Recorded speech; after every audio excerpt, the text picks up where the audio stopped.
Good morning, everyone. Welcome to another episode of the Detroit Sports Countdown Podcast. This is the Doc, John Macaroon, welcoming you to another weekly podcast where the Doc counts down the top 5 stories in the world of Detroit sports, and I give some honorable mentions because this week there was so much going on in and around the world of Detroit sports. There's so much to get into, and this week was the week of Halloween, so I can't lie, was a little bit lazy, tooling around, eating some of the kids' candy, and, it was one of those days where, on Halloween, where it was rainy, dreary a little bit, got the kids out and about, and it rained just in time to get back to watch the Michigan game, but can't fib, I did shoot a text to the new associate producer of the Countdown Podcast, Kenneth Frenzel, and I'm like, what do you think about some of the stories that were going around this week? And here's what I think. And he's like, oh, you can add this, this, and this, and this, and literally fired off 10 other things that I didn't even think about. So I know he gets his own segment, and now he's bumped his way up after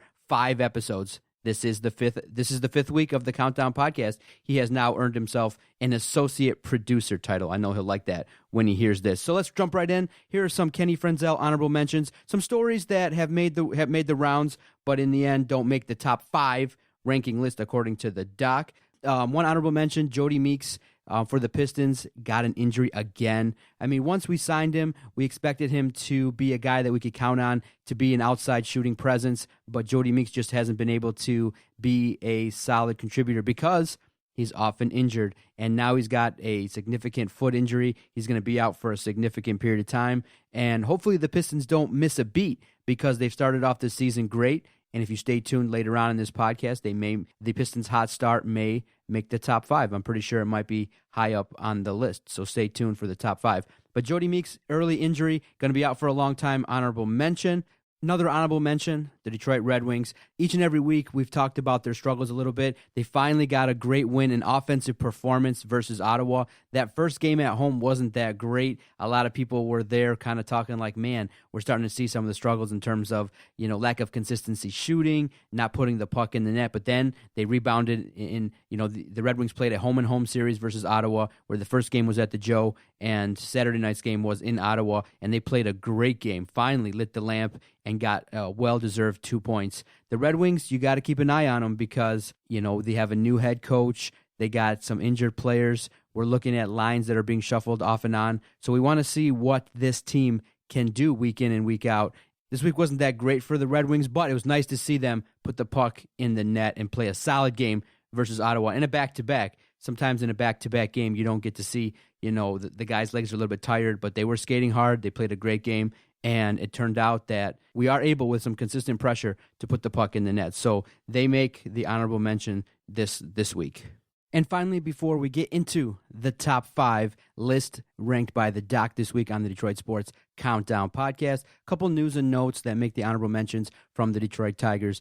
They did, once Jeff Jones retired, it was evident that the organization was going to go out and try to look for a guy with experience, preferably experience in the postseason, somebody that would garner the respect of, proven veterans like Justin Verlander, but at the same time could also come in and make an impact because there are a lot of young pitchers that are going to be brought up and looked at on the Tigers. So the Tigers went out and they hired somebody with a lot of experience. His name is Rich Doobie, and a lot of jokes were made regarding his name.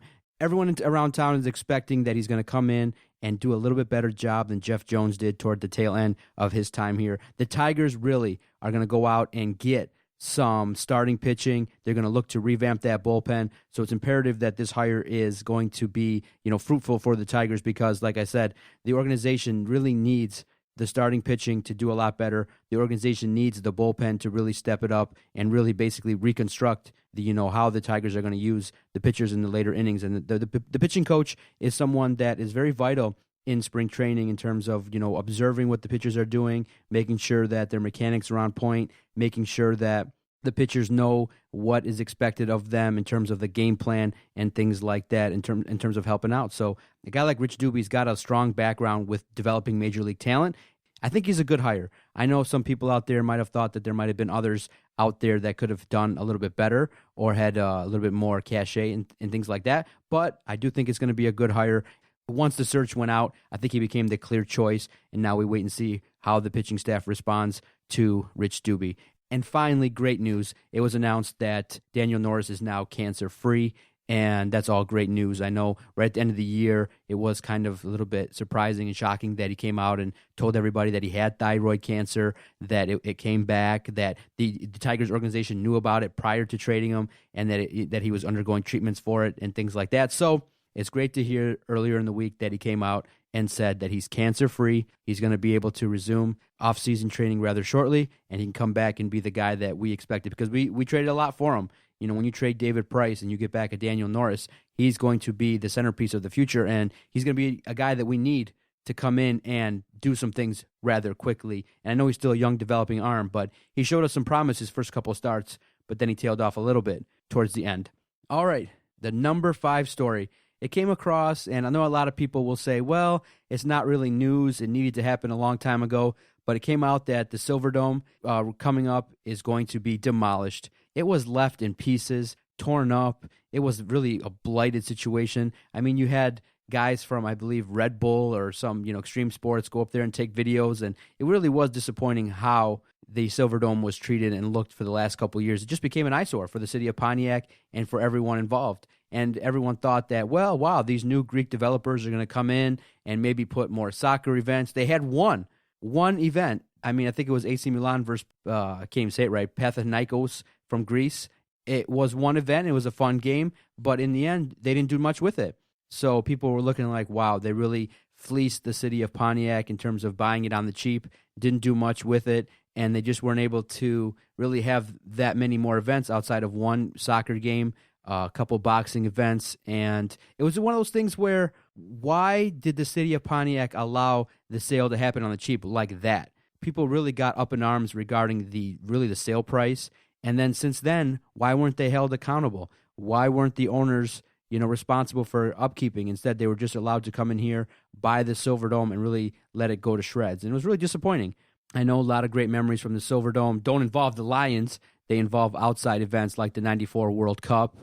Obviously, if you're a big wrestling fan, WrestleMania 3 at the time was one of the largest indoor events out there with Hulk Hogan, Andre the Giant. The early stages of WrestleMania really came to prominence and really took off right after WrestleMania 3, and there were so many great matches. Hogan versus Andre the Giant, Macho Man Savage versus Ricky the Dragon Steamboat. Lots of great matches, and WrestleMania 3 was one of the great memories. And I know the associate producer, Kenny, and I, had a terrible memory when we went to the Silverdome.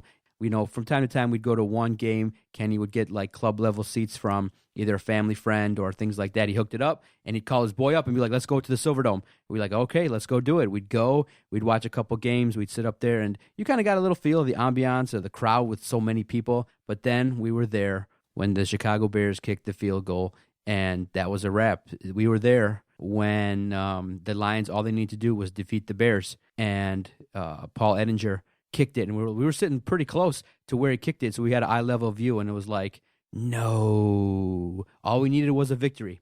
That's all we needed, and Gary Moeller would have took the Lions to the playoffs that year, and you could distinctly remember, I know Kenny and I remembered the feeling we had walking across the bridge over 75, and everyone was like, I'm never coming back. The anger, the frustration, and in the end, it was the precipice for the Matt Millen era, and I don't even know why after that, him and I decided to I think it was just the lure of the new stadium.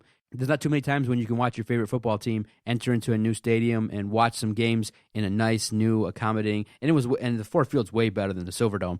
So we did it. We stuck with the Lions despite the terrible play that we saw throughout the course of the Silverdome. So it's going to be torn down. It's going to be redeveloped. And so the Silverdome being destroyed is the number 5 story this week. The number 4 story, what a great Halloween game. I mean, it really worked out for me being a sports fan. We got out trick-or-treating with the kids around 6:15, and we got to a couple houses, and I think people knew that it was going to start raining, so the houses were so generous in the area there in Sterling Heights where we went, and the families were giving out 2, 3 candy bars and things like that and Twizzlers at a time. So the kids were like, wow. So we went out, and then right around 6:35, 6:40, it started raining. So we had to get our hustle on a little bit. We had a group of about 6, 7 kids, so we had to get our hustle on, and we got back just in time, 7:03.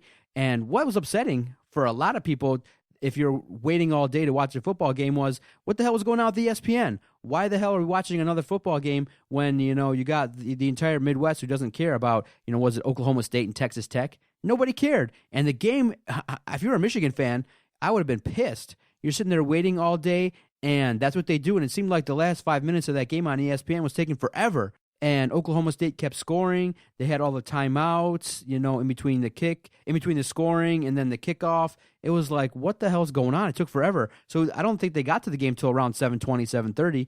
And, the Michigan-Minnesota game, though, in its length of around 3 hours, 45 minutes to 4 hours, was a great game back and forth. And then you had Rudock get crunched. A lot of people were like, ooh, was that a targeting hit? Rudock got crunched both ways. The defenders caught him from the front, and then bam, he got sandwiched, and he looked hurt. He looked out of it a little bit. It was a scary hit. So then you had Wilton Spike come in, and early on, he looked like he'd never thrown a football before in his life. And all the Michigan supporters on our Twitter feed at Detroit Podcast were tweeting like, this guy, I can't believe we don't have a backup. What's going on with Michigan? And then once he completed his first pass for the Wolverines, once he became a quote-unquote Michigan guy, then he looked like a solid quarterback. The Harbaugh put together a great game plan in the second half. They ran the ball much more effectively. It was a very entertaining game. I know the Michigan supporters were hating it back and forth because of the fact that Michigan made some mistakes and they kept letting Minnesota back in the game. But it was such an exciting game, such a great game to watch that it was fun, entertaining, and then the dramatics happen. Minnesota takes the ball late in the fourth quarter. They're driving. They're making key plays. They're converting on key fourth downs. And then inexplicably, inexcusably, they start fumbling around, acting like they don't know what they're doing. They get to they make a great pass that gets called back. Most people thought maybe it was a touchdown, but the receiver's knee was down at the goal line, just short, maybe a yard short. And so they get a chance to run some plays. There's 19 seconds left. They're still deciding. They call timeout as to what to do, getting organized. And then, inexcusably, they let the clock run down to under 10 seconds before they even snapped. They're doing all these shifts and things like that. What on earth were you doing? So you failed to convert, and you got only 2 seconds left. Does Minnesota decide to tie the game trailing by 3?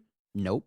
I was shocked. I'm like, you know what? You're playing well. At least give your guys a chance. Michigan's defense is ranked number 1. And so you ran that stupid quarterback sneak that got no push. If you were going to do that, why not run it with 19 seconds left? Why run the QB sneak? Or why run that play with all that motion, all that commotion, letting at least 10 seconds off the clock when you could just boom, the referee blows the whistle, boom, make the push and let it happen. I didn't get that. I thought it was a big blunder by the interim coach there for Minnesota. I know they played with great emotion for their former head coach, Kill, who was, had to resign early because of health problems. They played a great, solid game and definitely worthy of the respect of their former coach and everybody involved with Minnesota. But at the end, mismanagement on the clock, the decision at the end to, not go for it, really, Michigan earned it, but Minnesota had a big part in it. So it was a great game. Michigan earns a little brown jug, and, they get their 6th win. They're bowl eligible, and Michigan Nation can rest easy going forward. But it's going to be interesting to see what happens now. I know everyone says that Rudock's a better quarterback, but he didn't look that great. He just kind of underwhelming. He's just, he's the gatekeeper. He's the safe quarterback. But in my eyes, that wasn't entertaining. And, why not? Michigan's, I know that this year is very important to everybody, but also going forward, if Wilton Spike can get in there in some games, if Michigan can get out to a lead, that'll help him too because, man, what is it going to take for Shane Morris to get on the field? It ain't going to happen for the guy. And a lot of people were talking about, wow, they're redshirting Shane Morris. What the hell's going on? And why isn't he in the game? And, it's just there's something going on. He's not going to be on the field too much for the University of Michigan. Wilton Spike looks like he's going to be the heir apparent. And I know after that touchdown pass, all I was thinking was, oh, God, here goes the hype train. He's this, he's that. But a lot of people kept perspective, and they think that Rudock's going to be the guy still going forward. But Michigan earning that victory versus Minnesota, the number 4 story this week. The number 3 story this week in the world of Detroit sports. Martin Mayhew doesn't get a chance to come out and talk to the media all that much. The few times that he does speak, I understand why he kind of keeps to the background. Well, this week on Friday, he broke his silence and he made news all across the Metro Detroit area, all across the NFL based on the things that he said when he finally spoke to the media in London. And wow, I'm not the one. I like it when your general manager can come out and talk to you. I like it when you get a sense of what he's thinking. But my goodness, in this situation, Martin, Mr. Mayhew, I think it would have behooved you to just not say anything, because the comments that you made sounded ridiculous. It sounded like a desperate general manager trying to win and save his job.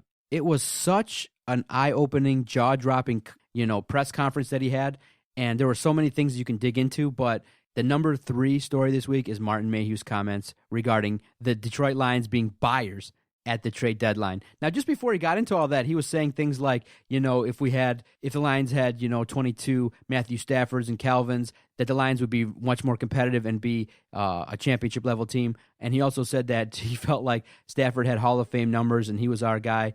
All things that were very laughable. But the most laughable comment that he made, and one that I think got enough play, and the comment that got dissected, was the Lions being buyers at the trade deadline.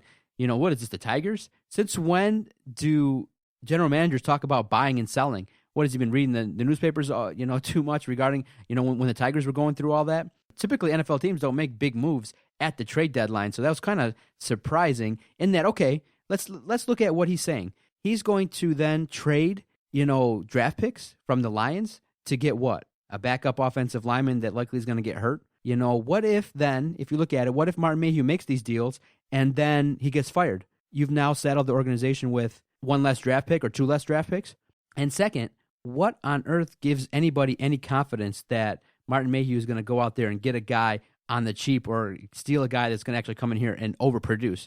Give me a break. The Lions are going to buy. That sounded so desperate and sounded so ridiculous that it really was quite laughable. The Lions are going to buy and add. Really, in the end, Martin Mayhew should have just came out and said, you know what, he said what's in the best interest of the franchise is winning. Yeah, but when you're 1-6 and your offensive line the week prior just got blown out and got embarrassed in front of everybody and had everybody commenting about blowing up the team, blowing up the organization, leaving the Lions in London, and you're going to talk about winning, 3 to 4 games by making moves? So the comment made no sense organizationally. Organizationally, the best move would be for the Lions to really lose a lot of games this year, get a high draft pick, blow out Martin Mayhew, blow out Tom Luan, and then start over. That is the best thing for the Detroit Lions, because it's quite apparent that Martin Mayhew doesn't know how to put together a consistent winner. Okay, great. You give him credit for the positive seasons that the Lions have had, but in terms of this season, what he's done after the fact when your 2 best defensive players left and you have draft classes, where the second round picks aren't playing, they're sitting on the bench, they're not playing as well, and you have other guys who are being talked about as being Hall of Famers in terms of wide receivers, or backup guys to the guys that or replacement guys to the guys that you let go. Martin Mayhew's tenure has been a disaster, and the very fact is that he came in and said that and made the funniest comment I think a general manager has made this year, stating that the Lions are going to be buyers, baby. My goodness. Yeah, Martin, I had thought that I wanted you to speak, but never mind. Just do your thing, man. Ride out the tenure. And, hey, maybe a 2-14 season might get you an extension. You never know. But, by all accounts, everybody that's been watching is realizing that the talent that's on the field isn't any good, and we aren't playing that well. And the Lions right now are the laughingstock of the league. And all you got to say is at the end of the week last week, and going into the week in London, you had people petition the government to revoke the Lions passport.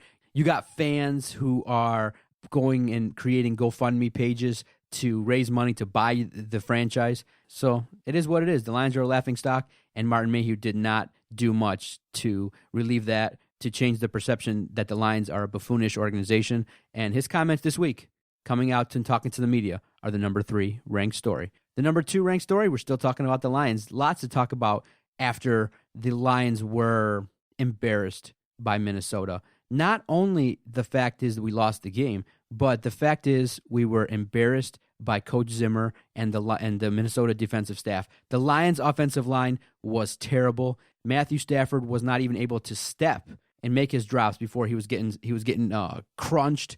And he walked away, hurt, had to go get x-rays, had to go check some things out because dude got mauled. It's not too many times when a fan base who doesn't really like Matthew Stafford in general can come out and say, okay, it had nothing to do with him. The offensive line just gave in. And as a result of the game last week, Monday comes out, Jim Caldwell is stumbling and bumbling, trying to explain that, okay, no moves are going to be made at 12:30, and then a couple hours later, okay, yeah, moves were made. The Lions decided to fire offensive coordinator Joe Lombardi, and that's the number 2 story. The Lions made moves. So it takes the Lions 6 inept games in order to make moves. Interesting. Everyone knew after the 3rd game that the Lions offense hasn't made progress. It took Jim Caldwell another 3 weeks. It took a 1-6 start for him to realize that, oh, wow, my offensive line is terrible. My offensive scheme that we're putting together is ineffective. Why did it take so long? I mean, when 2 guys who podcast realized this from last year to this year, 2 guys, Adam and I, when Doc and Jock can sit here and say, oh, this offense isn't working, and week after week, Coach Caldwell will say, hey, we look at the film and we got to execute better. Well, you haven't executed better. Fine, you want to come out here and talk nice about your players and give us the PC coach answer, coach speak to say, as some people would say, fine, go do that, be all about it. Own it, rock it, keep it going, baby. I can play that game too. Definitely stay on the PC train. But then when it's time to make the move and you make it and then you bumble it, obviously, why not just delay the press conference that you had at 12:30 and continue to talk about it and continue to evaluate and then make the move? You're not able to effectively evaluate your coaches and things like that, and it leads people to speculate, well, whose decision was it? Was it Martin Mayhew's decision? He came out and said, no, it was totally Jim Caldwell. Okay, so Jim Caldwell came out and said, we're not making changes at 12:30, and then all of a sudden at 4:30, oh, he just saw something on film that he didn't know. So either way, he's either stupid or he's lying. And either way, it doesn't look good for Coach Caldwell.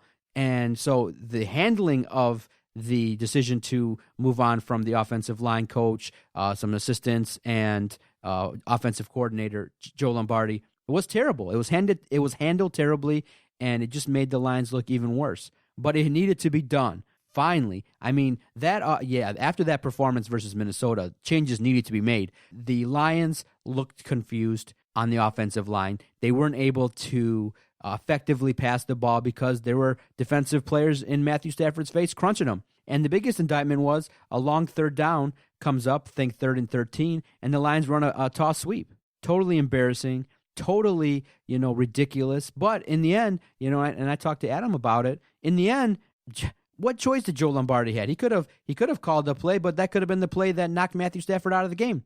That could have been the play. So he kept it safe and realized, and he saw what was going on. He said, wow, my guys cannot, on any level, my guys cannot block for Matthew Stafford. So he called a pass play. Unfortunately, with the advent of television, they panned into the crowd.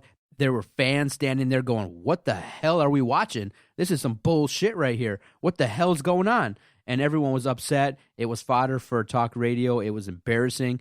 It was an embarrassment that on a long 3rd down, you had to run the ball. And you basically gave up, waved the white flag, and Minnesota with second-year head coach, Zimmer, were able to dissect your offensive line and really just dominate. And it's embarrassing. The Lions made the moves to Jim Bob Cooter. He's taken over now. And I think it took, 2 to 3 weeks too late. But in the end, they made the changes, and the Lions firing offensive coordinator Joe Lombardi is the number 2 ranked story this week on the Detroit Sports Countdown podcast. Oh, man. Well, I was going to make the Detroit Pistons the number 1 story this week on the Detroit Sports Countdown podcast, but let's just say this for the Pistons. They are off to a great start after victories versus Atlanta, Utah, and Chicago. A great start. And the best part is they're not even shooting that well. They're doing this with hustle, effort, solid defense, the emerging Andre Drummond. This is a great start. Now, yes, as I talked about earlier, the injury to Jody Meeks is a setback because you can't have too many shooters, but he just really hasn't been an effective piece on this team. And the emergence of Morris has been great. A lot of people sent me tweets and texted, hey, we got the good brother. And I'm like, yeah, we did. And it's been a great start, and a lot of people are changing their tune early on. And it's great for the Pistons. We need to definitely have them play well and to bring back life for the Palace, to get life back into that building and maybe to make a playoff push. Stan Van Gundy is the man for the job. But unfortunately, I'm recording this podcast, and my phone is off the chains. It's not even halftime yet. Not even fucking halftime yet, and the Lions are getting destroyed by the Kansas City Chiefs. and you can't do nothing. I mean, I hate to have 3 Lions stories in the countdown, but this display in the first half has been terrible.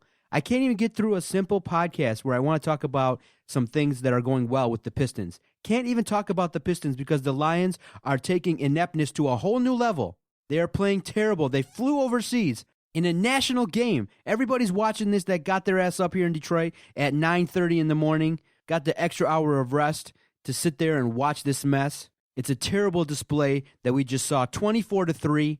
Everything has fallen apart. The offense was, the first drive was effective, and then that was a wrap. I can't even tweet out, let's go defense. The defense is a disaster. Tulloch looks slow. All the linebackers are biting on everything. The game plan was a disaster. The Lions are a fucking disgrace, and I can't even do a podcast that I love. A simple project where I just come in, talk about some stories without the Lions ruining it and infecting themselves and interjecting with their shitty play. This is terrible. This is not what we deserve. We don't deserve to wake up on an NFL morning and watch what we're watching. I don't even ask for wins. Can we just get back to competitiveness? I don't even ask for victories. Just field a competitive team. It's annoying. At week in and week out, we got to sit here and talk about the abysmal Detroit Lions. And then you have the head coach coming out at halftime. I can't do this podcast without taking a break, walking around the office thinking like, what the hell is going on? This is deja vu all over again. Down 21 at halftime 2 years in a row in London. And this year, boom, Kansas City gets the ball back at halftime and boom, now it's 31-3. And you're calling a fucking running play to Joique Bell? Stop it. When's this going to end? We don't deserve this. I can't take this situation that much longer. It's really frustrating. It's really to the point where all we're doing is making jokes. All we're doing is talking about the ineptness. Is this what it's going to take? Is this display of football that we're watching over there in London, the Lions versus Kansas City on November 1st, the end for Caldwell and Mayhew? It damn better be. Can't even get my words out. I'm so mad. I'm so frustrated. I don't understand why the Lions make NFL football so challenging. It's not that hard a sport. Offense, defense, win the battles in the trenches. Yet, in the history of the organization, you haven't found a group of guys that can consistently build a winner? I hate saying for the Forest to sell the team. It's old. Everyone's heard it. But I've been hearing it since I was damn near 15 years old. Put somebody in the front office that knows what the hell they're doing. Week in and week out. I mean, literally, I'm recording this after the first possession. Literally, I came back to recording this podcast after the first drive with Kansas City to give you a little insight. Started beforehand. Started just around kickoff, talking about the other things, and then the Lions put on that display over the course of an hour and a half. Terrible. Disastrous. All it is. I mean, leave them in London. Period. You know my stance. I can't sit there and watch this anymore. I can't sit here and listen to Coach Caldwell. When I see his face, I get pissed. And every time I see, Jim Caldwell saying, oh, I love the fight of this team. Your team is rolling over in front of you. You don't even know it? Your team is quitting in front of you. They are not giving their best effort. They don't care. They know they're terrible. You call that great effort, getting rolled by Kansas City? Allowing Alex Smith to run free and do his thing? You call that fighting hard? What's going on here?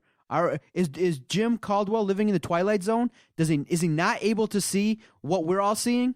Is he that much smarter than me? Hell, I could go do what he's doing. And I'm just a fan of the team that's pissed off and tired of looking at this week in and week out. It's not even freaking noon yet. I'm sitting here in front of a microphone. It's not even noon. Yelling and screaming about the Lions. Why? I don't know. But it pisses me off still. It'll never happen. It'll never happen where I'll not have an emotional attachment to the Lions. They're the hometown team because it's the Detroit Lions.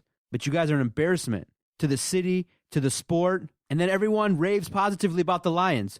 Roger Goodell. Oh, Martha Ford's a great owner. Oh, yeah, you guys got screwed in the Seattle game. Well, thank you, Lati freaking Da. Thank you for that. Martha Ford's a terrible owner. Why is she a terrible owner? Because she knew the former owner, who was a terrible owner. I hate to say it. Nice people, great people, doing great things for the community, but as the owners of the National Football League franchise known as the Detroit Lions, they are terrible. They don't know what's going on. And this game's an embarrassment. So you're gonna foreshadow changes. Mayhew probably is not gonna make it. Something's gonna happen. 31-3, not even by noon. What the hell is going on? Why are we subjected to this bullshit week in and week out? Why do I come in on a Sunday morning to talk Detroit sports? Because I love it. but I don't love watching my Lions getting their teeth kicked in. We got fans who get excited.